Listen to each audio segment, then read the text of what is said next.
É muito importante para a gente que a Ellie esteja aqui hoje. A Ellie, o trabalho da Ellie, eu estava falando de como essa experiência, né, online, ela trouxe elementos que nos ajudam a pensar novas estratégias para as exposições presenciais, né? Para as exposições de fato, quando elas acontecem nos espaços expositivos, né? Eu recebi hoje a notícia de que nós temos cadastrado já, com o apoio das instituições e com as inscrições feitas a partir dos canais da Bienal, mais de 1.400 professores. Então, são mais de 1.400 pessoas que, a partir dessa semana, começam a receber, né? Começaram, na verdade, a partir da semana... Foi dessa semana primeiro, né? A partir dessa semana, começaram a receber os materiais da mostra. Semana passada receberam uma saudação, hoje começaram a receber materiais da mostra e que passam a receber toda terça e sexta materiais que a gente vem produzindo no educativo. E para a gente, a voz da Ellie é uma voz muito importante. Para a mostra, ela representa um eixo indispensável dentro da noção de femininos, né?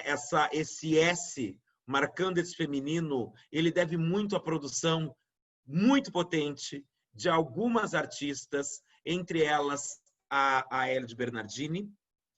Bom, a Ellie nasceu em Itaqui, em 1991, vive e trabalha em São Paulo, tem formação em balé clássico pela Royal Academy of Dance de Londres, é uma mulher transexual com uma produção permeada por sua biografia.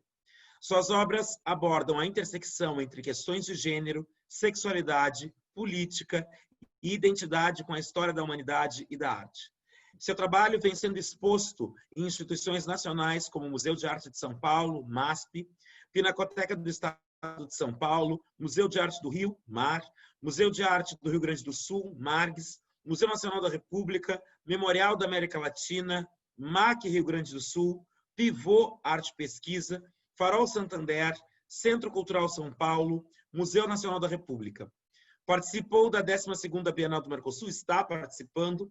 Suas obras integram importantes coleções, como a coleção do Museu de Arte do Rio Grande do Sul, do MAC Rio Grande do Sul, do MAC Niterói, a coleção Santander Brasil, o Museu de Arte do Rio, no Rio de Janeiro, o Museu de Arte Moderna do Rio, a Fundação de Arte Marcos Amaro, em Itu, o Museu Nacional da República, em Brasília, e a Pinacoteca do Estado de São Paulo.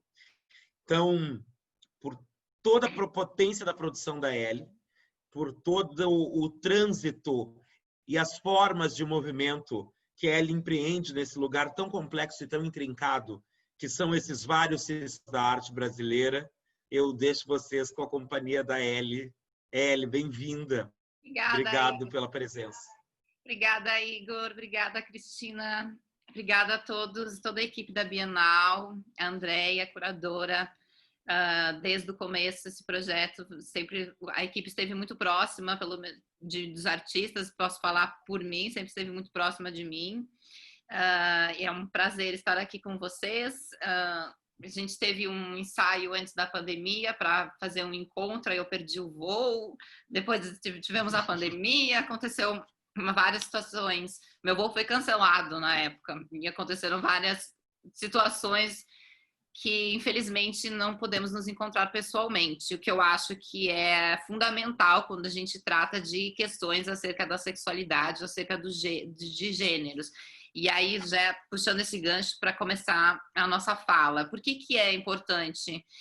Porque, vejamos bem, nós não aceitamos e não respeitamos aquilo que não conhecemos, aquilo que não faz, que de algum modo não faz parte da nossa vida, ou que nunca fez parte da nossa vida, ou do qual nunca tivemos acesso.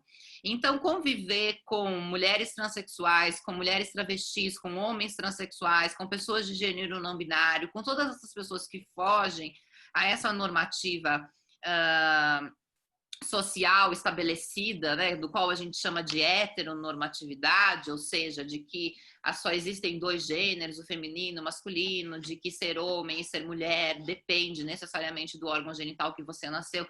todo esse escopo de pensamentos, ele exclui essas pessoas que fogem a essa normatividade, como eu, por exemplo. E nós não somos um número pequeno de pessoas, nós não somos a minoria, na verdade, nós somos a maioria. Só que nós somos empurradas para a margem da sociedade, de modo que nós não estamos presentes nos locais. É difícil as pessoas de modo geral, a população de modo geral, a sociedade de modo geral, conviver com mulheres travestis, principalmente, e transexuais, em locais que não sejam aqueles locais já tradicionais e delegadas a elas historicamente como a prostituição. Então, é muito importante sempre que possível, né, essa presença, essa troca física, porque isso vai demonstrar que ser travesti, que ser uma mulher transexual, não necessariamente implica em tudo aquilo que historicamente foi delegado à nossa figura, como ser marginal, como ser bandida, né, como ser prostituta, né? Esse é o imaginário que se tem dessas mulheres, que se tem dessas figuras, né, violentas, agressivas. E não é assim. Não, a realidade ela é muito mais complexa do que essa formulazinha, né, que está estabelecida. E eu acho que o primeiro ponto para a gente, eu não vou usar nem aqui o termo aceitar, mas respeitar e aprender a conviver com as diferenças, é justamente o que eu acabei de falar, né? Que chega a ser uma redundância, é conviver com elas. Então, né, mesmo que agora, nesse momento, a gente não possa estar fisicamente presente, construir essa plataforma digital para que a gente se encontre, já é uma maneira de romper essas barreiras, né? E aproximar pessoas que talvez sem essa oportunidade não teriam como se aproximar, porque no seu convívio, né, quantas mulheres transexuais vocês tiveram a oportunidade de conviver ao longo da vida de vocês, de serem colegas de escola, colegas de faculdade, ou, enfim, verem ocupando cargos como médica, caixa de supermercado, na farmácia, em N situações do dia a dia. Né? Parece não, o número é muito pouco, é muito escasso. E quando a gente vai para localidades mais do interior, se torna ainda menos possível essa convivência, de modo que o único lugar que a gente imagina essas pessoas é o lugar da prostituição, né? Porque historicamente foi delegado a elas pela falta de oportunidades. E aí eu formulei no começo, a pedido do Educativo da Bienal, umas perguntas especificamente sobre a presença das travestis e das artistas transexuais, dos artistas, né? Aí vocês entendam, quando eu falo os artistas transexuais, eu quero me referir tanto às mulheres transexuais quanto aos homens transexuais. Eu não estou aqui fazendo um recorte somente das mulheres transexuais. Quando eu falo da transexualidade, eu falo da transexualidade no geral. Quando eu falo de travesti, aí sim a gente fala da mulher travesti, porque a travesti ela é uma figura feminina. Então, toda vez que surge essa palavra travesti, ela é relacionada diretamente a uma figura da mulher, não existe um homem travesti, por isso que é muito desrespeitoso nos referirmos à figura travesti como o travesti, porque essa figura ela não é uma figura masculina, ela é uma figura feminina. E, né, isso tem a ver com a construção de gênero, né, com a noção de que gênero não é dado pela biologia, sim, é uma construção social, imbuída de uma série de fatores que o sujeito está exposto ao longo da sua vida, como a cultura, um ambiente onde ele é criado, né, vocês devem talvez ter ouvido falar disso nos outros encontros. Então, essas três questões eram como pensar a presença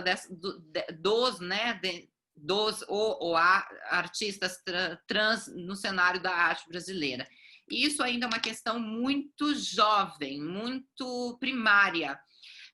Nós temos o nosso número de artistas transexuais assim reconhecidas institucionalmente ou até mesmo presentes no mercado de arte, né, no que a gente chama de sistema da arte, é muito pouco. É tão pouco que é impossível formular hoje um número em porcentagens, por exemplo. Eu não consigo dizer para vocês 1%, não há isso. Os números são 2, 3, 5, sabe? São números muito poucos. Então, é muito inexpressivo ainda a quantidade de artistas transexuais reconhecidas pelo sistema. Mas não é inexpressível a quantidade de artistas transexuais existentes e trabalhando como artistas à margem desse sistema. Então, hoje existe um cenário muito forte e que, de certo modo, caracteriza o Brasil na arte fora do país, né, internacionalmente, no que tange as discussões de gênero. Talvez nós sejamos um dos países mais avançados nesse ponto, na discussão de gênero dentro da esfera da arte. Talvez porque o Brasil seja um país muito amplo, né, muito diversificado, desde a sua colonização, desde esse processo colonizacional, um país que tem várias etnias, várias nacionalidades, né, miscigenação, uma série de fatores. Talvez alguns estudiosos, né, vão dizer que, em decorrência disso, as questões das diferenças sexuais e de gêneros, de certo modo, sempre estiveram mais presentes na vida do brasileiro do que dos ingleses, por exemplo, dos alemães ou dessas outras sociedades sem tanta mistura de raças, né, sem tanta miscigenação. Porque, né, a gente sempre, isso a gente aprendeu com a Angela Davis, quando a gente fala de gênero, necessariamente a gente está falando também de raça e de classe, né? Porque uma coisa é ser uma mulher transexual branca e outra coisa é ser uma mulher transexual negra. Uma coisa é ser uma mulher cis, né, que não é trans, branca, outra coisa é ser uma mulher negra. Então, isso sempre vai, uma coisa é ser rica, outra coisa é ser pobre. Então, isso sempre vai, a raça e a classe sempre vão ser fatores também determinantes nessa questão de gênero, e principalmente em como a sociedade aceita determinados corpos transexuais.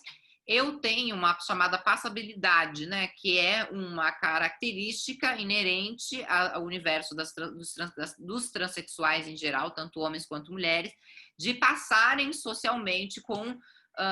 assim, a sociedade me vê de modo geral, quando eu saio, vou no banheiro, estou no aeroporto, algumas situações assim, ela não percebe no primeiro olhar que eu sou uma pessoa transexual. Então eu tenho chamada passabilidade, eu passo como uma pessoa não transexual. Então só de ter esses elementos de passabilidade, isso já faz com que o meu corpo esteja menos sujeito à violência. Porque, né, muito da violência se dá quando as pessoas reconhecem que tem entre elas uma figura transexual, uma mulher travesti, e elas não estão acostumadas com aquilo, não sabem lidar com aquilo, elas têm um histórico de violência, né, com essa, de relação violenta com essa comunidade. Então, né, o fato de você ser identificado em algumas situações pode gerar violência. Então, por exemplo, né, o uso dos banheiros, isso é um fato muito assim, eu não sofro por isso, porque quando eu entro num banheiro feminino, mesmo que alguma mulher cis que esteja lá dentro se pergunte, nossa, é transexual, não é transexual? Fica aquela dúvida, eu já usei o banheiro, já fui embora. Agora eu tenho amigas minhas travestis, negras principalmente, que não têm essa passabilidade, que você percebe que são mulheres travestis e que quando elas entram no banheiro, assim, automaticamente elas entram, né, a essa situação de violência que... às vezes não é uma violência física, mas é uma violência do olhar, né? Uma violência mais mascarada, uma violência mais sutil, mas que não deixa de ser igualmente nociva, né? E danosa. Então, sim, nós temos ainda o mercado, o sistema de arte, o mercado, né? Precisam caminhar para reconhecer essas artistas e inserirem ela dentro das instituições. Isso ainda é muito primário no Brasil. Nós temos hoje somente 2 artistas transexuais representadas por galeria, ou seja, que participam das feiras de arte, que têm seus trabalhos comercializados e vendidos no mercado formal de arte, né? Fora isso, nós não temos outros números. Nós temos um número muito inexpressivo de artistas transexuais em acervos de museus no Brasil. Cerca de 3 ou 5 pessoas. É um número muito pouco.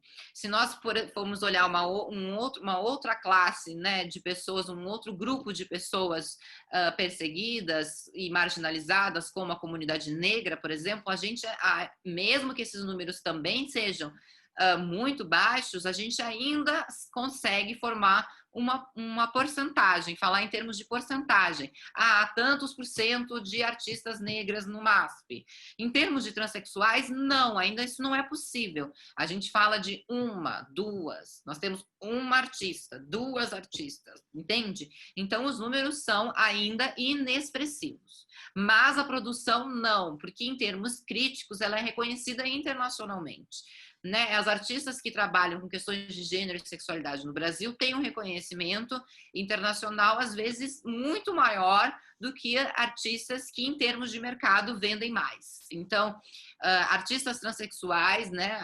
E a gente pode até aqui abranger, alargar esse conceito de essa noção de que artistas nós estamos falando e ir para o campo da música. Nós temos figuras dentro da música como Lineker, como Linda Quebrada, que são reconhecidas internacionalmente e que são às vezes muito mais famosas do que homens brancos e héteros. Os seus nomes são muito mais, ecoam muito mais.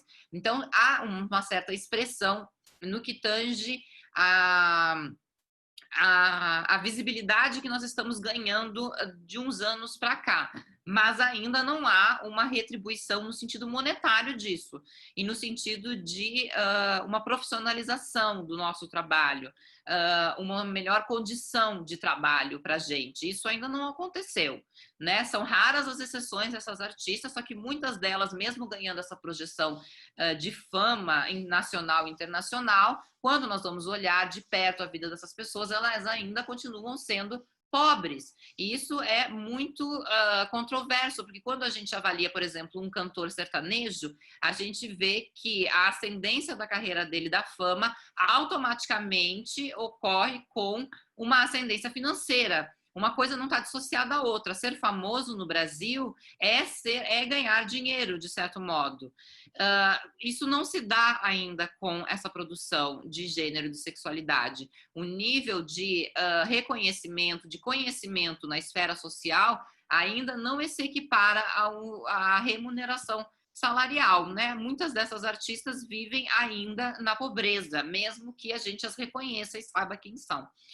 Porque o sistema ainda não adere elas, né? Não trabalha com elas. Elas não são convidadas para participar dos grandes eventos, onde tem as grandes quantias de dinheiro. Elas não estão ainda, os números são muito inexpressivos, né? De festivais de música com artistas trans e travestis, de bienais com artistas trans e travestis. Isso são coisas muito recentes ainda. Então a inserção é pouca, mas a potência das produções é muita.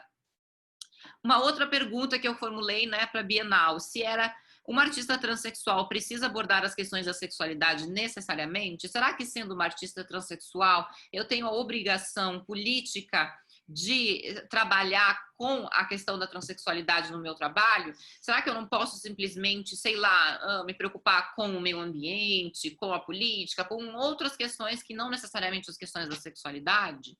Né? Isso é uma pergunta que nós, artistas transexuais, estamos começando a nos colocar agora, neste momento. Por quê? Porque nós, vejamos bem, nós estamos percorrendo, construindo uma trajetória do nada, digamos assim, dentro desse sistema onde existem figuras que já são hiper consolidadas, já têm uma trajetória muito longa, e algumas outras personalidades novas que vão surgindo, como artistas brancos, sumariamente homens brancos, que estudam em universidades, eles têm mais ou menos que uma carreira, uma trajetória meio que já pré-delineada dentro desse sistema. Ele conhece algum curador que vai indicar ele para uma galeria, então ele já sai da universidade, já entra na galeria, o trabalho dele já é comercializado. A gente não. A gente tem que conquistar espaços, a gente tem que explicar sobre a nossa existência, a gente tem que tornar o nosso corpo legível para aqueles que não entendem o que é ser uma transexual, que não conseguem entender que ser uma mulher transexual é ser também uma mulher. Não é ser uma mulher cis, é ser é ser uma mulher transexual. Digamos que uma outra maneira de ser mulher, um outro modo de se encarar o feminino. Nós temos que passar por todos esses processos de explicar quem somos, por que viemos, de onde viemos, explicar até mesmo a história de violência ao qual talvez eu, enquanto pessoa, Ellie, não esteja sujeita, mas o meu grupo, o grupo do qual eu pertenço, das mulheres transexuais, sempre estiveram sujeitas, né? O histórico da prostituição, o histórico de serem expulsas de casa, de viverem na rua, de não terem apoio e por isso terem que recorrer à prostituição. Esse histórico do corpo travesti como um corpo hipersexualizado, com presença de silicone industrial, com seios muito volumados, vantajosos, né? Muito volume. Isso tem a ver, e necessariamente, com a profissão que elas desempenham, que é a prostituição. Então, assim, não quer dizer que essas travestis, elas têm esse corpo porque elas querem. Muitas delas, elas têm essa configuração corporal, essa geografia corporal, dada a função do trabalho que ela exerce, né? As exigências desse trabalho. A gente sabe que a prostituição, ela objetifica os corpos, né? Então, quanto mais seios você tiver, mais oportunidades de clientes você vai ganhar, porque o seio, ele é um objeto de fetiche dentro desse jogo da sexualidade. Né? Quanto maior for o seu falo, né? Você sendo uma mulher travesti, transexual, talvez você tenha mais clientes também, porque há um fetiche dessa figura de uma mulher com um falo, de uma mulher de pênis, né, com um pênis. Então, existe uma série de fatores que não passam necessariamente pelo crivo e pela vontade desinteressada e legítima do sujeito. Às vezes, essas mulheres travestis, elas são obrigadas, levadas a fazerem esses procedimentos que custam-lhe a vida, né? O silicone industrial custou a vida de muitas travestis ao longo da história. Ao longo do século XXI, dos anos 70, dos anos 80, 90, morreram muitas morreram. Era comum morrerem, assim, de número de 5 que passavam por esse procedimento, no mínimo uma morria com infecções, né? E isso tinha a ver com o trabalho, como eu falei. Então, assim, são questões muito complexas. A realidade dessas pessoas é uma realidade muito complexa. Então, ser uma artista transexual, quando você é uma artista de modo geral, você se compromete a olhar para a realidade. Eu acredito que esse ser artista, ele é essa figura comprometida em ter esse olhar sensível para a realidade, para a sociedade que o cerca. Olhar para o que está acontecendo à sua volta, olhar para as pessoas, né? Olhar para o espaço, olhar para a luz, olhar para a cor, olhar para essas questões mais sutis e que passam, às vezes, despercebidas na nossa vida diariamente, né? Uma vida muito corrida, muito atribulada. Então, ter esse olhar mais atento, mais cuidadoso para as questões corriqueiras, para as questões do dia a dia. Então, de certo modo, que a gente fala no senso comum, essa sensibilidade, né? O artista é alguém mais sensível. Sensível no aspecto e no sentido de que essa pessoa, ela trabalha com a sensibilidade, né? Então, ela está mais atenta a esses detalhes que a sociedade, de modo geral, há pessoas que não trabalham com a subjetividade, né? Pessoas que têm um trabalho, sei lá, trabalham num banco, questões mais formais, não precisam ficar se atentando a como a luz incide nessa sala, como se modifica às 10 horas da manhã é uma luz, às 10 horas da noite é outra, né? Então, mas o trabalho do artista passa por isso, passa por essas observações.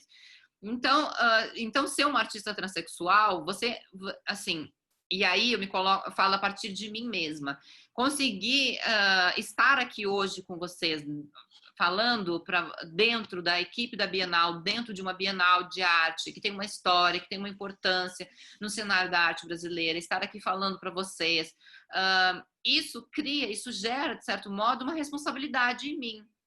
Essa responsabilidade é a responsabilidade de abrir portas para outras. Então, não que necessariamente eu tenha que, como uma mulher transexual, uma artista transexual, abordar a transexualidade sempre no meu trabalho.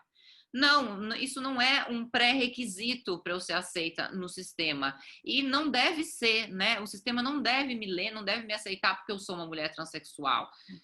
Ele tem que olhar para o meu trabalho, para aquilo que está sendo produzido. Se o meu trabalho trata das questões da transexualidade, ok. Se não trata, também não há esse problema. Mas como nós estamos começando, como eu falei lá, né, no início da fala, Nós estamos começando essa inserção de artistas no sistema, começando a inserir no mercado. O mundo para a gente, o mundo da arte para nós, artistas transexuais, ainda é muito restrito, muito fechado, são muito poucas, como eu falei. Então ainda há uma certa responsabilidade daquelas que conseguiram acessar o mundo, falar sobre essas questões da transexualidade, de modo que a gente venha derrubar esses tabus que impedem com que as outras também acessem. Porque às vezes muito desse acesso se dá em função daquilo que eu falei para vocês, da passabilidade, né? Ah, ela é branca, ela é loira, ela não parece trans, então, né? Ela tem isso aconteceu já na música pop com figuras negras, né? Whitney Houston, cantoras negras foram aceitas em algumas, foram aceitas, comercializadas, se tornaram grandes ícones. Mas se a gente for olhar para a história de vida delas, elas passaram por um processo de embranquecimento. Elas eram impedidas de falar sobre a questão negra, sobre a questão racial. O fato de elas serem negras não era mencionado. Então, isso foram estratégias que o próprio sistema lançou mão de modo que tornasse a figura, né, a imagem daquela pessoa que não é historicamente aceita pela heteronormatividade, por como essa sociedade está configurada, agora ser aceita. Então, mas não é assim que as coisas devem ocorrer, né? Eu não devo, se eu quero provocar uma mudança na sociedade, eu não tenho que, de certo modo, me adaptar às exigências dela, porque eu estou justamente questionando essas exigências, essas estruturas. Será que essas exigências, elas são exigências legítimas? Elas são exigências aceitáveis? Elas são pertinentes? Né? Será que o fato de eu ser uma mulher transexual que tem um corpo avantajado, que tem silicone industrial, etc., que diferença isso faz no meu trabalho? Né? Em comparação a uma artista transexual, por exemplo, que não tem seios. Qual é a diferença? Isso não deveria pesar na balança. Isso é a velha, quando a gente entra na questão da homossexualidade, isso se torna mais claramente, né? Com quem a gente dorme, né? Com quem a gente se envolve sexualmente, não deve pesar nas decisões trabalhistas, por exemplo, nas decisões se aquela pessoa vai ser contratada ou não, se aquela pessoa é competente ou não, se aquela pessoa tem caráter ou não, se ela é boa ou não. Isso são questões de outra ordem. Isso são questões de ordem ética, de ordem profissional. Isso não tem a ver com as questões da sexualidade, com as questões do desejo. Só que, infelizmente, a sociedade ao qual a gente vive, ela é configurada desta forma. As pessoas são julgadas pelos gêneros, né?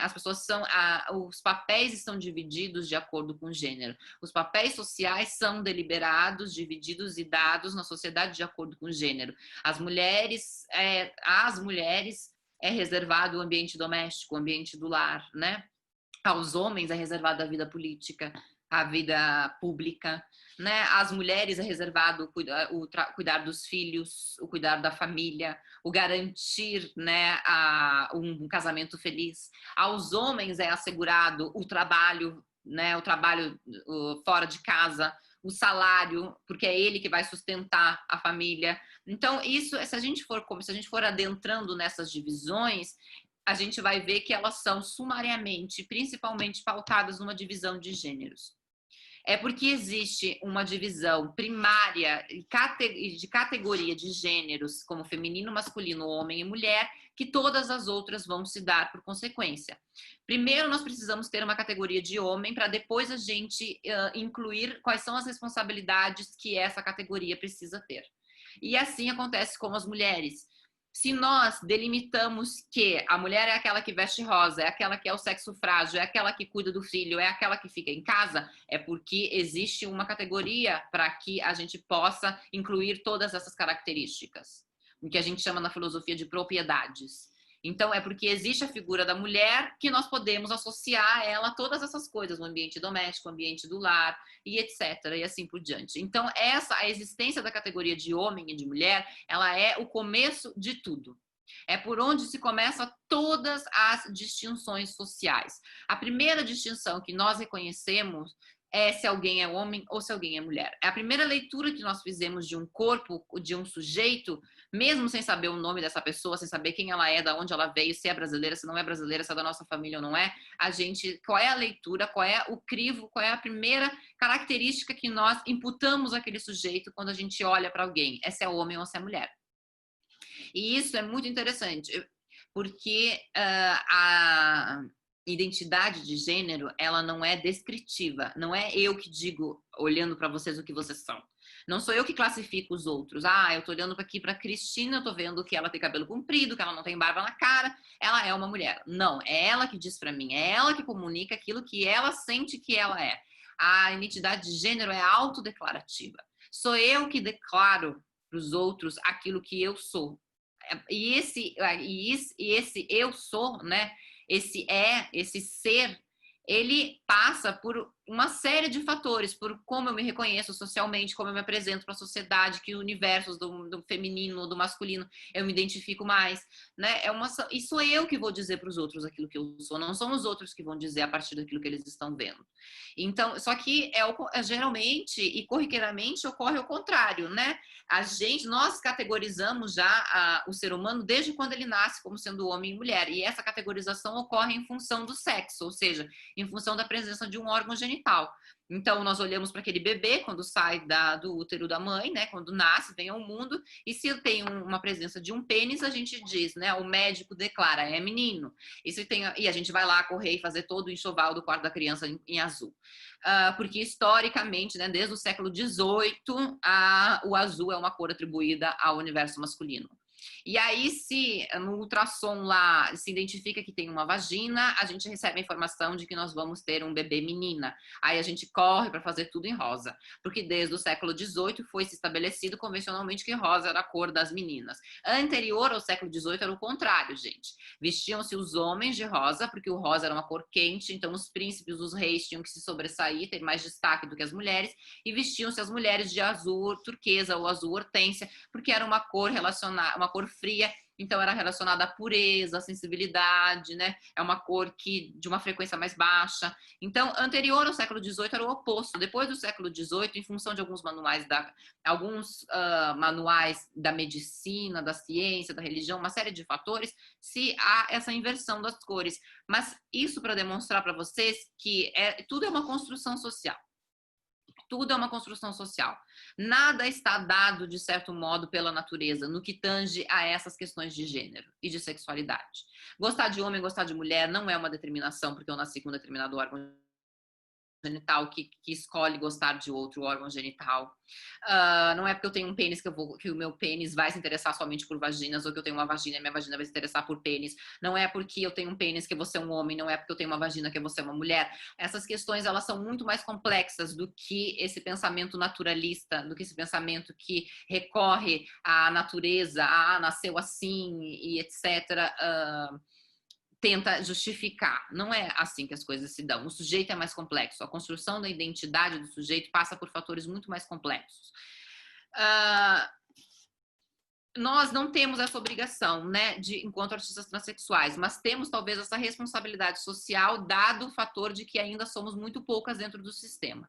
Então eu me coloco nessa responsabilidade de falar sobre as questões da transexualidade, não só no meu trabalho, como assim, dessa maneira didática e aqui com vocês, porque eu acredito que esse ainda é um assunto que gera muitos tabus, muito mal compreendido, muito mal abordado.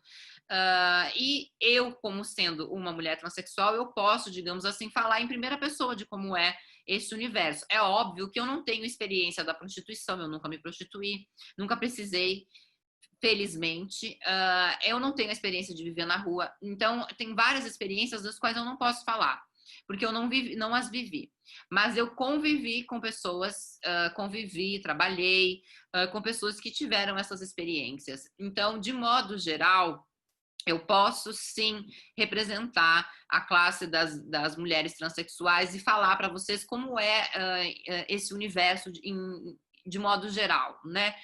Tendo em vista esse comprometimento ético que eu falei com vocês, de que uma vez que eu conquiste um espaço, eu abra portas para que outras também conquistem esse espaço. Eu vejo isso como uma responsabilidade. Eu poderia simplesmente não me amputar, não me dar essa responsabilidade. Eu conquistei meu espaço, foi mérito meu, foi o meu trabalho, e se eu sou trans é só um dado da minha vida, e as outras trans que elas corram por si mesmas, assim como eu fiz. Não é bem assim que a sociedade funciona, né? Quem faz parte de comunidades assim, quem é negra, quem é travesti, quem é transexual, até mesmo quem é homossexual, sabe que nós dependemos uns dos outros, sabe que nós lutamos por pautas que não são pautas minhas, não são pautas da Ellie, são pautas de uma comunidade, são pautas de um grupo inteiro de pessoas, e que se nós nos unirmos, nós teremos mais força do que lutarmos individualmente.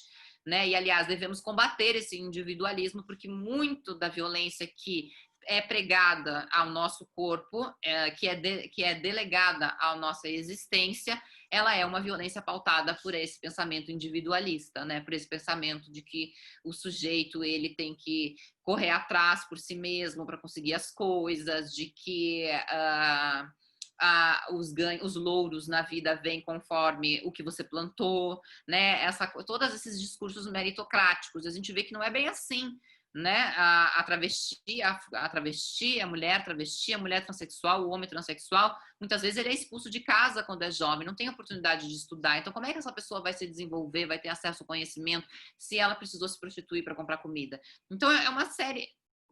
eu trago esses exemplos, assim, a grosso modo, só para a gente perceber que isso é muito complexo, é tão complexo que o tempo que a gente tem aqui é escasso para falar disso, né?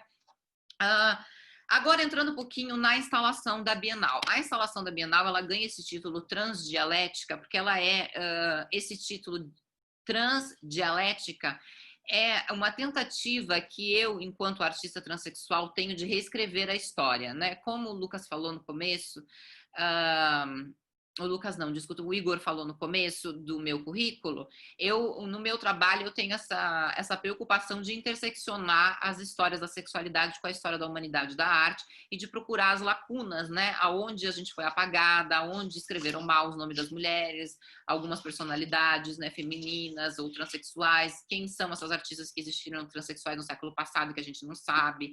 Então, eu tenho essa preocupação. Então, essa preocupação, ela esbarra também na formação do conhecimento. Se vocês, quem entrou no site, no meu site, que obriga o projeto da Bienal, pode ter, não sei se leu, mas lá tem um ensaio que se chama Ensaio para uma epistemologia travesti. O que é essa palavra epistemologia? Epistemologia é teoria do conhecimento.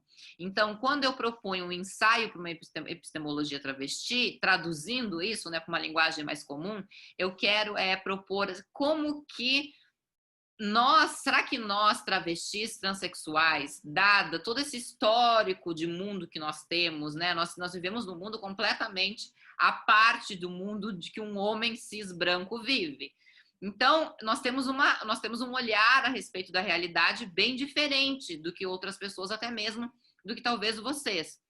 Então, será que contribuições que nós poderíamos trazer para o conhecimento da humanidade, uma vez que nós temos experiências muito plurais e muito diversas da maioria das pessoas, né? Então, é um esforço de nós travestis e também, de certo modo, a comunidade negra, de incluirmos a nossa visão de mundo, o nosso conhecimento a respeito do mundo. Quando a gente fala da história da humanidade, a história da arte, a ciência, o conhecimento científico, a gente está falando de algo que foi feito por alguém, por agentes, por pessoas. Quem foram essas pessoas? Elas foram sumariamente, principalmente homens brancos, eurocêntricos e depois, um pouquinho depois deles, americanos. Então, assim, a ciência, de modo geral, os grandes historiadores reconhecidos como historiadores, aqueles que a gente estuda no colégio, os grandes antropólogos, sociólogos, psicólogos, psicanalíticas e assim por diante, cientistas, astronautas, né? A primeira pessoa a pisar na Lua não foi uma mulher, foi um homem. Então, todos eles são homens brancos e héteros, de modo geral. Até mesmo no campo da filosofia, aqueles filósofos gays foram perseguidos, mortos, alguns castrados, né? A gente tem exemplo aqui de Foucault, que Foucault teve seu processo de pesquisa. Foucault é um filósofo francês que escreveu um dos livros mais importantes para a história da sexualidade, que o livro é a História da Sexualidade, e ele morre prematuramente, digamos assim, né, em função muito da sua sexualidade, né, do fato de ele ter sido homossexual, ter vivido naquela França do final de meados do século XX e passado por todo aquele processo. A homossexualidade naquela época ela é vista como doença, as pessoas eram processadas, elas eram muito submetidas a processo de castração química, né? O inventor do computador morreu em função disso, em função da castração química. Oscar Wilde também. Então, enfim, até mesmo homens brancos que eram homossexuais tiveram os seus trabalhos interrompidos em função da sua sexualidade. Então, assim, é preciso repensar como essa história está sendo construída, por quem que essa história foi construída. E aí, reescrever a história não é reescrever a história a partir deste olhar do homem branco e hétero, daquele que sempre reescreveu a história. Porque, assim, a história, gente, o historiador, ele busca ser imparcial, mas nem sempre a gente consegue. A imparcialidade, ela não é natural do ser humano. Nós somos sujeitos parciais, nós tomamos posicionamentos, nós temos opiniões, nós defendemos posições. Então, ser imparcial não é ser humano. Ser imparcial é quase uma atitude fria, calculista, né? É difícil, é trabalho. Não é natural ser imparcial. Então, a história ela não é imparcial, ela é parcial. E quando ela é escrita a partir de uma ótica de um homem branco, ele vai necessariamente dar créditos àqueles que são iguais a ele e tirar créditos daqueles que não são iguais a eles. E isso a gente vê claramente. A gente vê que os heróis da pátria, aqueles que ganham esculturas, que ganham estátuas, que são homenageados, não são os negros. Não é o Saci Pererê, não é o Quilombo dos Palmares, o Zumbi dos Palmares, né? As estátuas que tem aqui nas praças aqui em volta de mim, na Praça da República aqui em São Paulo e tal, não é do Quilombo dos Palmares, não são o dos heróis negros da República, são dos heróis brancos. Quem é que fez as estátuas? Artistas brancos também, héteros. Então, vejam como é que esse processo, ele é um processo que a gente chama estrutural. As pessoas não estão agindo isoladas, elas estão agindo dentro de uma estrutura. Então, eu, enquanto transexual, eu proponho que a gente leia a sociedade a partir da visão de uma mulher transexual. Então, como seria ler essa sociedade a partir dessa visão de uma mulher transexual? E essa instalação, a transdialética, ela nada mais é do que a materialização, do que a tentativa de comunicar esse olhar para a sociedade, esse olhar para o social, para o convívio social, e aí tem uma série de questões que o trabalho percorre, que é como o corpo é dado, né? essa geografia corporal. Infelizmente, a gente não tem a obra montada para que a gente possa analisar as partes dela e aí sim ter uma leitura mais clara. A gente só tem o projeto, então no projeto seria uma parede inteira com várias das formas contrassexuais, que são formas que eu criei para zonas erógenas do corpo, combinadas entre si, de modo que a gente não consegue mais identificar se é homem ou se é mulher, se é feminino ou se é masculino. Então eu faço uma mistura do masculino com o feminino, de modo que a gente não veja mais uma separação entre eles. É como se eles fossem se borrando, se encontrando e se unindo, de certo modo, para um segundo momento, que é uma proposta de um novo modelo de sociedade, que é chamado sociedade contrassexual, e que a principal característica dessa sociedade é não existir a categoria de homem e de mulher. Então, é uma sociedade onde não existe a categoria do feminino e do masculino. As pessoas não são classificadas como homem e como mulheres. Elas não somente não são classificadas como homem e mulheres, como também não se autoclassificam desta forma. Todo mundo se entende e todo mundo é visto como corpo falante. Ou seja, todo mundo é visto como um corpo dotado de potencialidades. E essas potencialidades, elas são as mais diversas possíveis. Potencialidades sexuais, criativas, artísticas, científicas, etc. E aí o que vai distinguirmos, né, um do outro dentro dessa sociedade contrassexual não é se eu sou homem, se eu sou mulher, se eu sou negra, se eu sou branca, se eu sou rica, se eu sou pobre, se eu sou gorda, se eu sou magra, se eu sou loira, se eu sou morena. Não é isso que vai distinguir, e sim as minhas potencialidades, aquilo que eu faço, aquele papel que eu escolhi para desempenhar dentro da sociedade, e essa escolha se dá em função das minhas potencialidades, né? Daquilo que eu quero fazer, daquilo que eu gosto mais, daquilo que eu tenho mais aptidão. E isso que vai me diferenciar dos outros. Então, não é a Ellie, mulher transexual, minha vizinha. É a Ellie, artista. É a Cristina, pesquisadora. É o Igor, pesquisador, curador. Não é o Igor, homem, negro. É o Igor, pesquisador.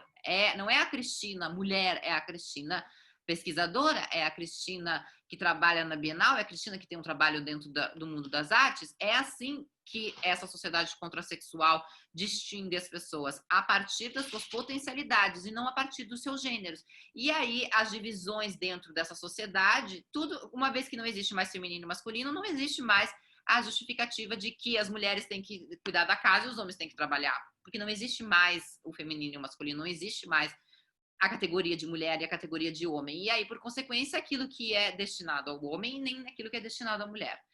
Eu não sei se vocês ouviram os áudios que há no site. No site a gente tem esse texto, então, que é o texto Ensaio para uma Epistemologia Travesti, que visa fazer esse exercício de como seria pensar uma sociedade a partir da ótica de uma mulher transexual, de uma figura transexual, de uma pessoa transexual. E aí, uma mulher transexual, obviamente, vê a realidade muito diferente de uma mulher cis, porque problemas que são do nosso universo não são do universo das mulheres cis e vice-versa. Por exemplo, uma mulher transexual, ela não tem a preocupação com aborto, mas uma mulher cis tem. Então, uma mulher cis não precisa ter a preocupação com o uso do banheiro, mas uma mulher trans, sim. Então, essas preocupações, elas vão ser, elas são distintas também. Mesmo a gente sendo mulher, uma é cis, sendo mulher negra, eu tenho preocupações que mulheres brancas não têm. Sendo uma mulher branca, eu tenho preocupações que talvez não interessem a classe das mulheres negras, né? Quando a gente olha, por exemplo, o feminismo da década de 60, da década de 70, que reivindicava o direito das mulheres trabalhar, saírem do lar e trabalhar, isso não interessava as mulheres negras, porque a mulher negra sempre foi mão de obra. A mulher negra sempre trabalhou para ao lado do homem negro na escravidão, na fazenda. Então, não fazia sentido a mulher negra reivindicar o trabalho, ela sempre trabalhou. Para ela fazia sentido reivindicar o direito ao lar. Ela nunca teve lar, ela nunca teve casa, ela nunca teve direito a criar os filhos, ela nunca teve oportunidade. Né? Existe uma fala famosa de uma sufragista lá do começo do século XX, negra, e que muda todo o movimento feminista, que ela diz assim: é muito interessante que as mulheres brancas elas sejam vistas sempre como aquela sujeito frágil, que precisa de cuidados, que precisa de proteção. Quando eu chorei, ninguém estava lá para ouvir, a não ser Jesus. Eu vi 8 filhos meus serem tirados de mim. Eu trabalhei na roça desde os meus 5 anos de idade, continuo trabalhando. Então, aquilo que as mulheres brancas estavam reivindicando, direito de sair de casa, de trabalhar, etc., não fazia sentido para as mulheres negras. A vida das mulheres negras era diametralmente oposta. Então, mesmo fazendo parte do mesmo movimento, as pautas são diferentes, porque elas são atravessadas por esses recortes de gênero, de classe e de raça. Nessa instalação, a gente tem os áudios da Bruna. A Bruna, ela é uma artista, mulher, travesti, negra, periférica, que já se prostituiu, que já viveu na rua. Quem não ouviu os áudios, eu aconselho que ouçam, porque ali nós vamos ver um relato de uma pessoa que passou, talvez, que canalizou, talvez, todas as formas de preconceitos possíveis. A Bruna, por ser um corpo travesti, negro, pobre e periférico, ela consegue um horror dizer isso, né? Ela canaliza a misoginia, ela canaliza a transfobia, ela canaliza o racismo, ela canaliza a discriminação social, de classe social, todo tipo. Ela é atravessada por todo tipo de preconceito. Ela é aquele sujeito, né, dentro dessa hierarquia social que está mais abaixo de todos, porque ela é travesti, ela é pobre, ela é negra, ela já se prostituiu, ela já morou na rua, ou seja, ela passou por todas essas experiências traumáticas, né, e essas experiências que, de certo modo, e tragicamente caracterizam a nossa comunidade e também a comunidade negra, né? Viver na rua, ser marginalizada, ser perseguida, ser presa, isso é Isso faz parte da rotina das pessoas negras, infelizmente, no Brasil e em outros lugares do mundo. E também faz parte da rotina daquelas mulheres transexuais que, diferentes de mim, não tiveram acesso e não podem estar aqui hoje sentadas falando. Então, por isso eu estou aqui, para falar por elas também. Essa instalação, então, ela é transdialética, por quê? Porque ela vai fazer um movimento que a gente chama no pensamento filosófico de dialético. O que é essa dialética, né? Como eu tenho essa preocupação com a história, é uma preocupação minha, eu vou trazendo esses elementos da história e vou colocando eles todos, vou passando eles todos como se fossem para o filtro da sexualidade, da transexualidade. Então, nós vamos ter uma epistemologia travesti, uma dialética travesti, uma filosofia travesti. Vai ser tudo travesti, ele vai ser tudo travesti. Vai ser tudo transexual, vai ser tudo transexual. A gente vai fazer tudo de novo, vai fazer tudo de novo e agora vai fazer tudo de novo a partir de uma outra ótica. É essa a lógica mesmo. É trabalhoso, é chato, mas é isso aí mesmo, porque é um exercício de como é ver o mundo a partir de olho, de como dizia Brecht, né, daquele grande dramaturgo alemão, Brecht. Vamos aprender a ver o mundo com olhos estranhados. Nós estamos muito acostumados, nós sendo branca, de classe média e tal, nós temos uma certa como uma comodidade na vida. Então, nós não precisamos nos preocupar com algumas questões que a Bruna, por exemplo, precisa se preocupar, né? Com onde ela vai morar, onde ela vai dormir essa noite e etc, né? Hoje a Bruna não mora mais na rua, mas ela, quando morava, tinha essas preocupações. Então, nós estamos muito acomodadas. Então, é preciso a gente sair desse comodismo para a gente ver, a gente pelo menos conseguir reconhecer o sofrimento do outro e olhar para o outro, né, com esses olhos estranhados. Olhar para o outro e tentar ver como é a realidade, como é o mundo para ele. E o mundo é completamente diferente. Até mesmo, como eu falei, entre nós. Entre uma mulher trans branca e uma mulher trans negra há um abismo. Entre uma mulher cis branca e uma mulher cis negra há um abismo também. E entre mulheres e homens nem se fala. E entre negros e brancos também nem precisa se falar. Então, é preciso fazer esse exercício, às vezes chatinho, de repensar a história, repensar a ciência, repensar não sei o quê, todas essas esferas da sociedade, para a gente ver como é ver o mundo a partir desses outros olhos, né? Ver essas outras experiências de mundo, essas outras visões de mundo, porque é isso que vai nos enriquecer enquanto sujeitos. A regra, como diz a Érica Malugino é uma deputada estadual daqui do estado de São Paulo, travesti, transexual, negra e lésbica. Ela é casada com uma outra mulher. E aí a gente percebe também que o fato de ser uma mulher transexual não necessariamente significa que vai me interessar por homens. O gênero está descolado dos meus desejos sexuais. Eu me identificar como mulher não necessariamente significa que eu vá gostar de homens. Eu posso ser uma transexual e gostar de mulheres, uma transexual lésbica. Eu tenho várias amigas assim. A Érica Malugino é uma transexual lésbica, casada com outra mulher. Ela vai falar de uma coisa que é muito interessante. A regra, a lei, não é a igualdade, é a diferença. Se tem uma coisa que a gente pode afirmar como sendo certa na vida, como a gente tem certeza, duas coisas é que todos nós iremos morrer, né? Todos morreremos em algum momento e que a diferença é regra na natureza. A gente é diferente, todo mundo é diferente. Inclusive entre os pares. Uma mulher trans é diferente da outra trans, mesmo sendo branca, né? Pode ter duas trans aqui no mesmo andar, a gente vai ser diferente. A gente pode ter a mesma oportunidade de ser estudado na mesma escola. Gêmeos univitelinos são diferentes, às vezes tendo a mesma criação. Então, a diferença, ela é a regra. A sociedade, ela é diferente. Então, se a diferença é a regra, por que a diferença assusta tanto? Porque a diferença nos faz sair desse lugar cômodo, desse lugar confortável ao qual nos encontramos, cheias de privilégios por ser branca, né? Eu tenho vários privilégios por ser branca, eu entro nos lugares, eu não sou perseguida, se eu entro numa loja, o vendedor não vem atrás de mim, ele não desconfia que eu vou roubar porque eu sou branca, eu sou loira, ninguém acha que eu sou pobre, ninguém acha que eu vou precisar roubar alguma coisa. Então, né, sair desse local, conviver com mulheres negras vai me fazer ver que eu tenho esses privilégios. Logo, isso talvez vai me trazer algum sofrimento, né? De certo modo, eu vou sair dessa minha zona de conforto. Eu trago esses áudios para essa instalação e eu apresento esse projeto para a Bienal, para, de certo modo, causar esse estranhamento nos sujeitos. Não só esse estranhamento no que tange a essa noção de corpo de homem e de mulher, a gente pensar um corpo de um homem como, assim, será que para ser uma mulher eu preciso ter uma vagina? Vocês, quando olham para mim, vocês me veem mais como sendo homem ou mais como sendo mulher?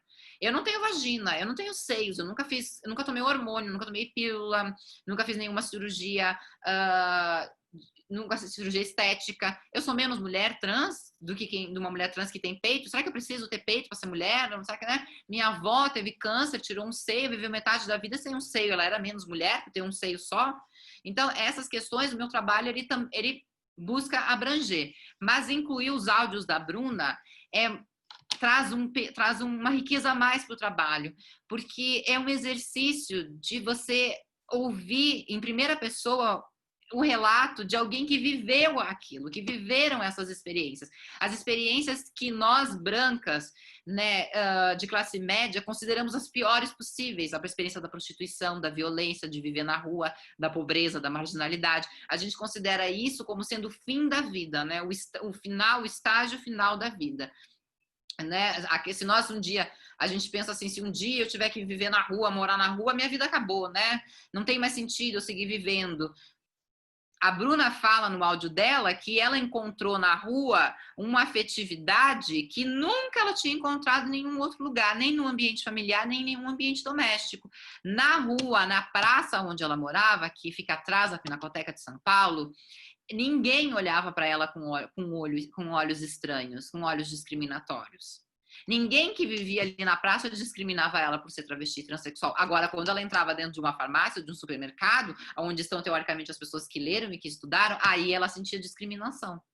E a ideia que nós brancas que temos casa, que temos lar, trabalho, né, temos é de que é lá na rua que nós vamos sofrer, pois a Bruna sofria mais dentro de casa do que na rua. Então percebam que tudo isso só vai levar a gente a perceber que a realidade é muito mais complexa. Então, essa instalação transdialética, ela se pretende também ser complexa, até mesmo na sua formulação. Ela foi a união, a junção de dois trabalhos. E aí se justifica essa escolha do nome dialética. A dialética é um processo de pensamento cunhado por um filósofo alemão chamado Hegel no século XIX, onde nós temos uma tese, ou seja, uma ideia primeira. E aí depois nós vamos ter uma antítese, ou seja, uma ideia que é contrária, oposta àquela ideia primeira. Aí essas duas coisas vão entrar em choque, em conflito, e da união dessas duas coisas nós vamos ter uma síntese, né? Essa própria palavra já diz, síntese. A síntese seria a união da tese com a antítese, e para criar uma nova tese, ou seja, algo novo. E esse pensamento hegeliano, ele é interessante porque ele não abandona aquilo que já foi feito na história. E é por isso que ele interessa para mim. Quando eu falo da gente reescrever a história, não estou falando da gente jogar tudo que foi feito no lixo e reescrever do zero, não é assim. É a gente olhar para aquilo que a gente tem na história da humanidade, na filosofia, na história, nas ciências, e ver aonde estão os erros, aonde estão as lacunas, aonde a gente pode corrigir, aonde a gente pode preencher, aonde a gente pode fazer diferente. É isso. E o exercício da dialética é chegar a novas ideias sem necessariamente abrir mão daquilo que nós já conquistamos como humanidade. Seria burrice nós propormos uma sociedade nova abandonando todos os avanços que nós tivemos enquanto humanidade. Nós tivemos retrocesso? Tivemos vários, estamos vendo vários agora no cenário político, mas tivemos vários avanços na medicina, na tecnologia. Então, por que nós vamos abandonar isso? Não precisamos, nós não precisamos ser burros a esse ponto. Construir um mundo novo não necessariamente parte do pressuposto de que nós temos que destruir tudo do mundo velho. A gente pode reciclar. Então, a dialética seria mais ou menos um processo quase que de reciclagem. Você pega uma ideia central, você confronta essa ideia com uma outra ideia. Então, eu pego toda essa ideia da heteronormatividade, essa ideia de que o mundo é branco, né, de que a vida as pessoas devem buscar a vida que seja mais parecida com a da propaganda de margarina, feliz, com casamento, uma casa bonita, uma casa na praia, todo no final do ano a gente viaja para a praia, né? Essa noção que se tem de família, de casamento, de vida, de sucesso, que é uma noção muito antiquada, muito datada, que hoje em dia já não funciona mais, ser bem-sucedido não necessariamente é aquela pessoa que troca de carro todo ano, né? Ser feliz não necessariamente é aquela pessoa que viaja para fora do Brasil todo ano. Então, essas noções, ou ser uma mulher realizada é aquela que tem uma casa, é a bela recatada do lar, tem os filhos lindos, loiros, maravilhosos, que estudam na melhor escola, ela tem uma casa, enfim, ela usa o colarzinho de pérola. Não é essa mais as imagens que nós temos. O mundo, ele passou por um processo de transformação. Então, é cruzar essa ideia que se tem com uma outra ideia que é totalmente oposta, diferente, e aí do cruzamento dessas duas ideias, trazer algo novo.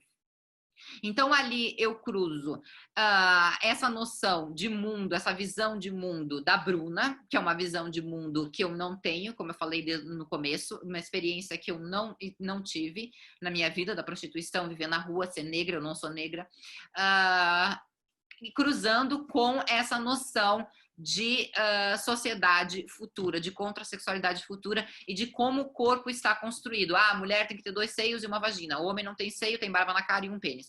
Então, juntando essas duas formulações, por que fazer esse encontro, esse casamento, né? Porque ali nós temos o quê? Nós temos a Bruna, ela representa uma polaridade desse universo. A polaridade, como eu falei, daquelas pessoas que são as mais perseguidas dentro do sistema, por serem negras, travestis, marginalizadas, etc. E do outro lado, nós temos então nós temos o real. De um lado, nós temos a realidade nua e crua, tal qual ela é, relatada e contada em primeira pessoa por quem viveu isso. Não é uma ficção, não é uma atriz contando monólogo, uma pessoa relatando a sua vida. Inclusive, ela cita nomes de ruas da qual ela viveu, onde ela passou experiências na cidade de São Paulo.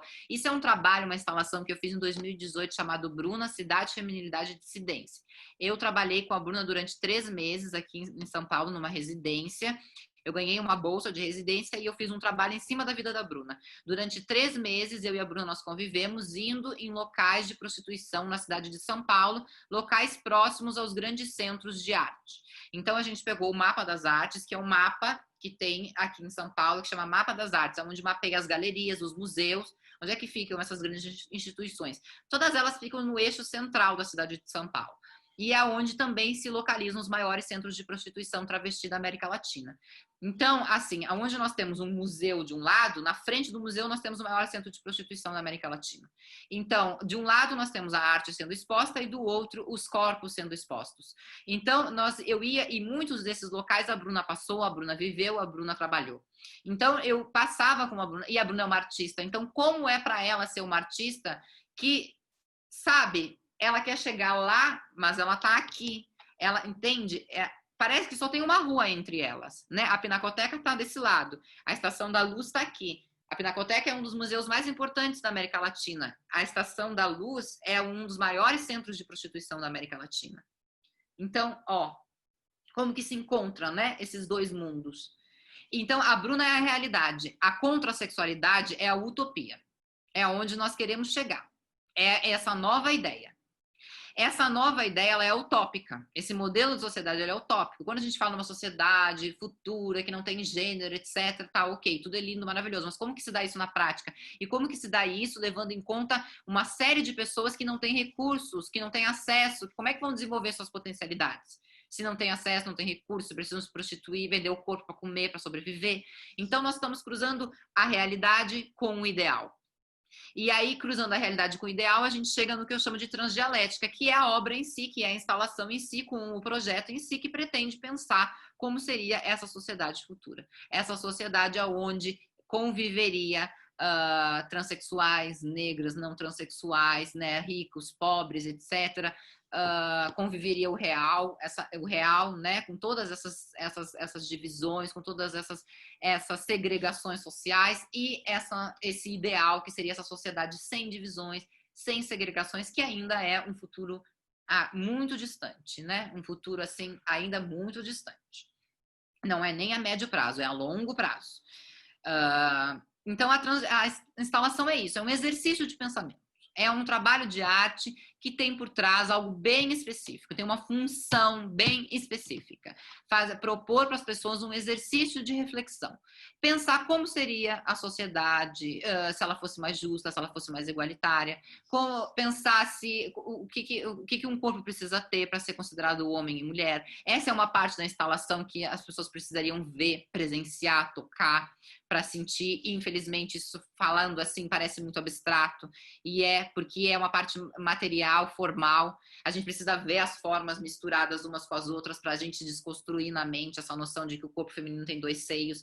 A gente tem que ver um corpo com 3 seios para ver que essa possibilidade existe. Então, isso é algo que fica aqui no plano formal, né? Mas a instalação, ela é esse grande exercício, né? E é um exercício justamente de propor, alinhado com o tema da Bienal, de propor novas maneiras de ser no mundo, novas maneiras de ser femininas, novas maneiras de ser masculinas ou para além disso.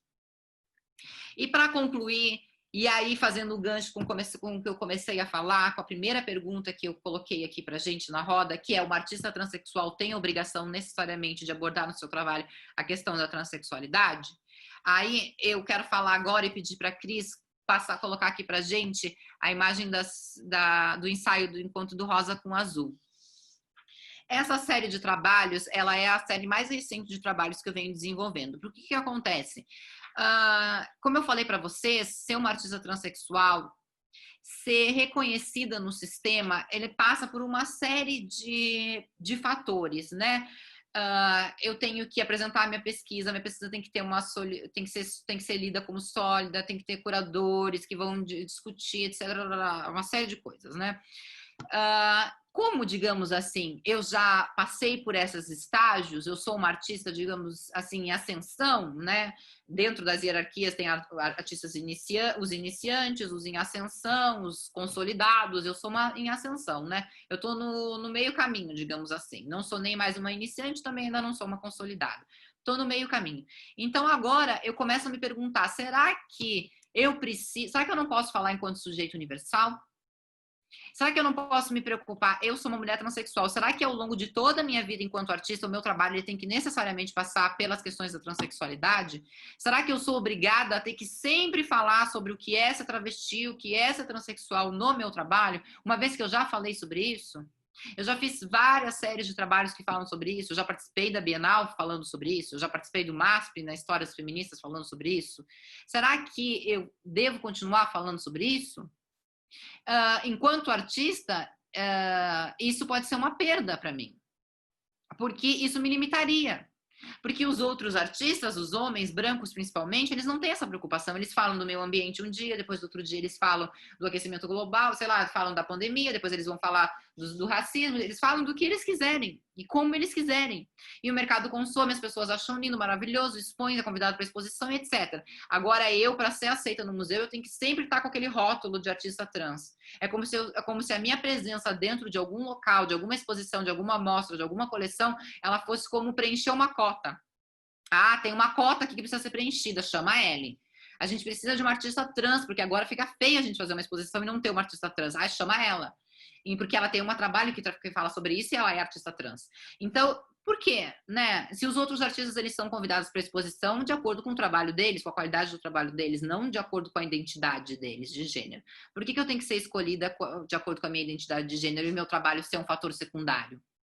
Né? Porque primeiro as pessoas querem saber quem eu sou, se eu fiz cirurgia, não fiz cirurgia, onde é que eu moro, etc., para depois saberem o que o meu trabalho está discutindo. Colecionadores, às vezes, quando vêm me perguntar sobre o meu trabalho, eles querem mais saber da minha vida pessoal do que me levou a fazer aquele trabalho, o que aquele trabalho significa. Eles querem saber se eu fiz cirurgia, não fiz cirurgia, se eu tomo hormônio, não tomo hormônio, se eu fiz depilação, não fiz depilação. E aí, o trabalho que eles vão comprar e levar para casa, eles não estão muito interessados. Por quê? Porque depois o que eles vão falar é, esse trabalho que eu tenho aqui, que não interessa a pintura, o que é, ou a qualidade não interessa. O que interessa é eu comprei de uma artista trans. Nossa, uma artista trans, é única, sabe? É a única que eu tenho na minha coleção, é única, é uma peça rara, coisa rara. Então, por que tem que ser joia rara? Por que tem que ser peça rara? Sempre. Por que tem que se colocar nesse lugar do exótico sempre? Porque quando se colocar no lugar do exótico, é se colocar no lugar do diferente sempre. Por que eu não posso falar de uma relação pura e formal entre uma cor e outra? que é, por exemplo, que deu origem a todo o movimento de arte plástica no Brasil, que é o neoconcretismo, e que é considerado pelos maiores estudiosos de arte como aquilo de melhor que foi feito em termos de arte visual no Brasil. As artes plásticas no Brasil internacionalmente é reconhecida pelo movimento neoconcreto. E a preocupação no movimento neoconcreto era uma preocupação, em primeira mão, extremamente formalista. Eles tinham uma preocupação da relação entre cores, da relação entre formas, da relação entre luz e espaço. Eram poucos os artistas neoconcretos que tinham uma relação com questões políticas e os trabalhos políticos dentro do neoconcretismo. Poucos. Hélio Oiticica teve alguns, Parangolés, Penetráveis, alguns. E mesmo assim, as preocupações principais, por exemplo, dos Penetráveis, não eram questões políticas, e sim questões de relação de luz. Ainda assim, tinha uma questão formal muito forte ali incluída. Essa questão formal, entendam como aquela questão de formas. Do quadrado com retângulo, do círculo com triângulo, da cor rosa com a cor azul, da cor amarelo com o preto, das cores quentes com as cores frias, da perspectividade, da figura com o fundo, né, do figurativo com o abstrato, questões formais que artistas de modo geral, pintores de modo geral se preocupam. E nós, artistas transexuais, nós estamos sempre preocupadas com falar sobre a nossa vida, falar sobre a nossa identidade, falar sobre as violências que o nosso corpo sofre, falar sobre o nosso corpo. Por que nós não podemos nos dar ao luxo de nos preocuparmos com a questão da luz incidindo sobre o espaço? O minimalismo fez trabalhos incríveis que hoje estão em todos os livros da história da arte, né? Donald Hughes, etc., que só tinham essa preocupação. Faziam objetos que só se preocupavam em discutir a relação de como a luz incidia em determinado espaço.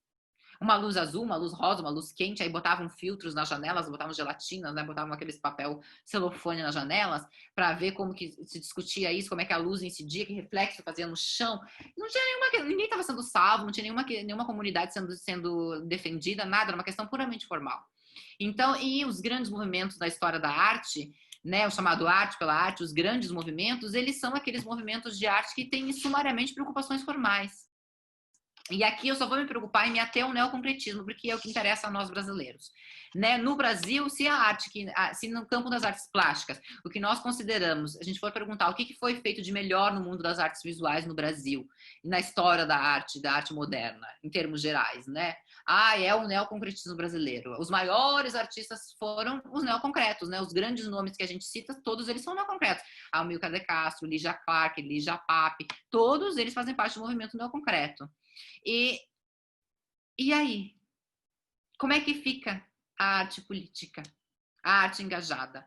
Né? E como é que fica eu, como artista transexual, dentro desse sistema formalista? Eu tenho que só me preocupar com isso? E aí eu comecei a fazer essa série de trabalhos chamado Ensaio para o Encontro do Azul com o Rosa. A cor rosa e a cor azul, ela foi retomada, né, uns 2 anos para cá, em função da nossa atual ministra do Ministério da Mulher e da Cidadania, porque meninos vestem azul, meninas vestem rosa, né? Que foi uma determinação que surgiu no século XVIII.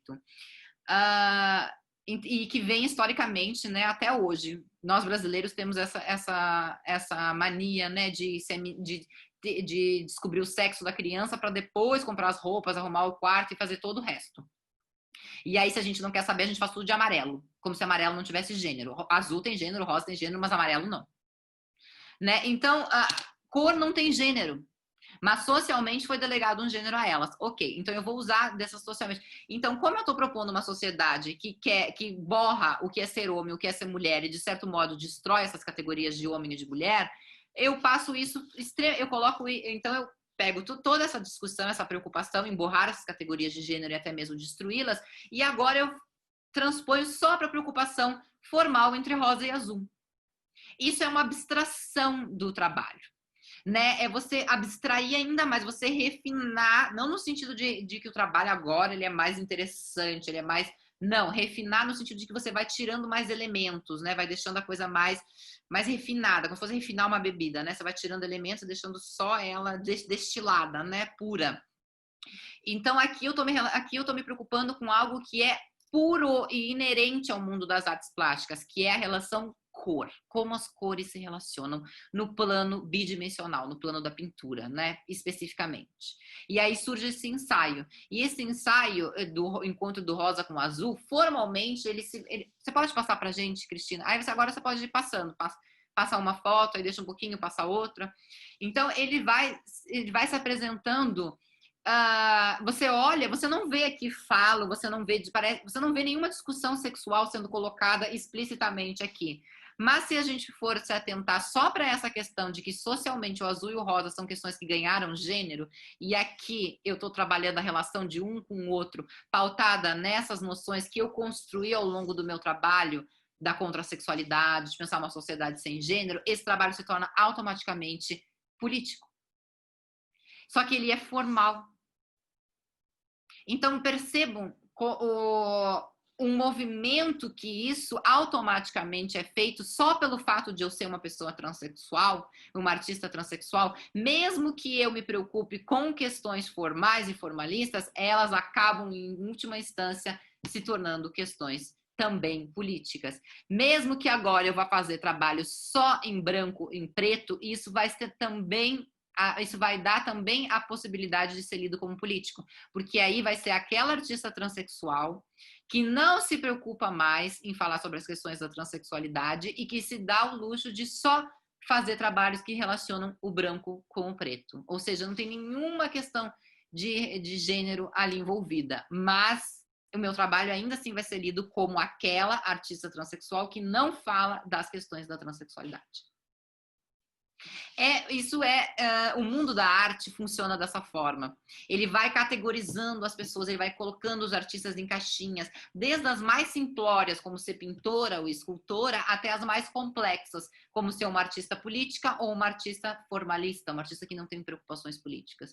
No ensaio do Encontro com Rosa com Azul, que é essas fotos que vocês estão vendo, que são essas pinturinhas em pequenos formatos, eu vou abordar essas questões. Como fazer um trabalho formal, um trabalho que tem uma preocupação formal, uma preocupação conceitual de relacionar cores sobre um plano bidimensional, uma preocupação como uma pintora qualquer tem, ou seja, como um pintor branco, com uma postura de um pintor branco, e sem abrir mão da minha identidade, da minha história de vida. E aí eu cheguei nessa série que vai relacionando o rosa com o azul. E a intenção é levar isso, ainda destilar isso ainda mais ao ponto de que eu mesma, Elly de Bernardini, não me veja mais na responsabilidade de abordar necessariamente nos meus trabalhos a questão do fato de eu ser uma mulher transexual e as questões que vêm imbuídas nisso. Porque é uma forma de me libertar. Se eu sou uma artista e acredito que a arte é exercer a liberdade, que o artista exerce a sua liberdade de criação, e eu me prendo nesse monotema, nessa questão de ser uma artista que só fala disso, que só faz trabalho sobre isso, eu não estou me libertando, eu estou me prendendo, né? Acabei de falar. Então, eu tenho que criar essas estratégias para me libertar disso, né? Essas estratégias são esses caminhos que eu vou criando, que vai destilando o meu trabalho, de modo que ele não vá perdendo a sua constância, né? a sua pertinência, a sua complexidade, mas que ele vá se tornando cada vez mais sutil na abordagem do gênero, da sexualidade, até que ele chegue no ponto que também é o ponto que eu espero que um dia a sociedade chegue, que é o ideal, aonde uma pessoa ser transexual, não ser transexual, ser gay, não ser gay, ser branca, não ser branca, não interessa. Se ela vai não interessa no que tange aos acessos, aos direitos, aos deveres, à igualdade salarial, à igualdade de oportunidades, a todas essas outras questões. São questões eu espero que, e aí para concluir a minha fala agora, eu espero que no futuro a gente veja as questões de gênero, de sexualidade, de cor da pele, de cor do olho, exatamente como a genética vê, como questões secundárias, como características secundárias. Se você é negro, se você é branco, se você tem olho azul, se você tem olho preto, se você é loira, se você é morena, isso para a genética é secundário.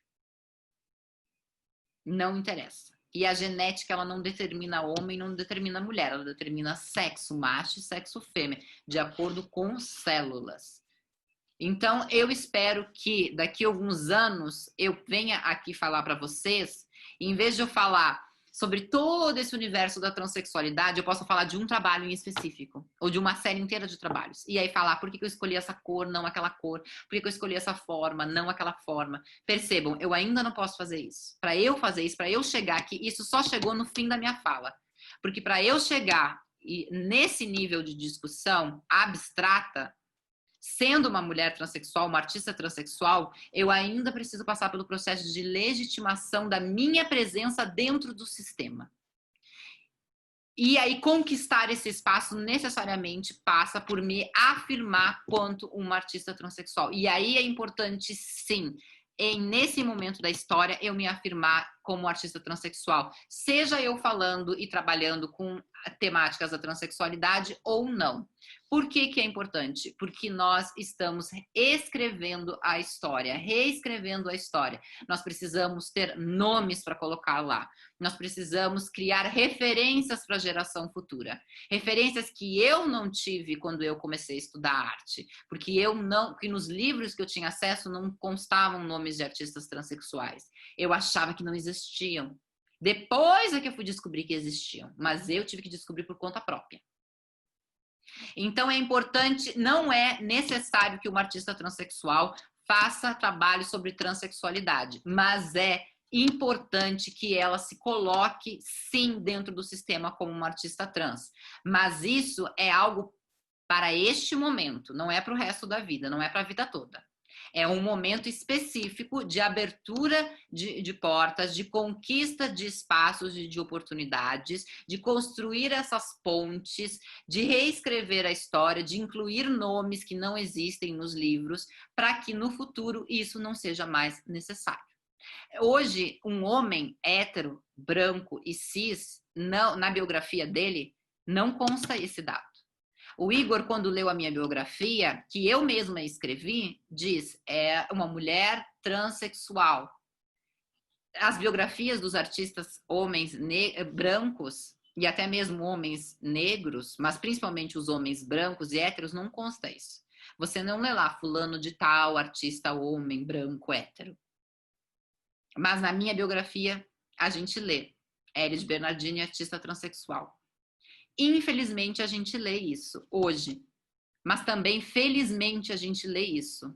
Porque quer dizer que, eu espero que queira dizer que a gente vá ler mais no futuro. Não só daí ler, porque não vai ser preciso ler, não vai ser preciso escrever que ela é uma artista trans, né? Porque isso já vai estar disseminado, já vai estar naturalizado dentro desse sistema. Né? A gente já vai estar inseridas dentro desse sistema. Só que para se inserir, a gente precisa reforçar quem a gente é. A gente precisa se colocar. Né? Então, é preciso se colocar como uma mulher trans, mas olhando para o futuro. Olhando para esse futuro onde isso não vai ser mais preciso. E é isso, gente. Eu concluo por aqui.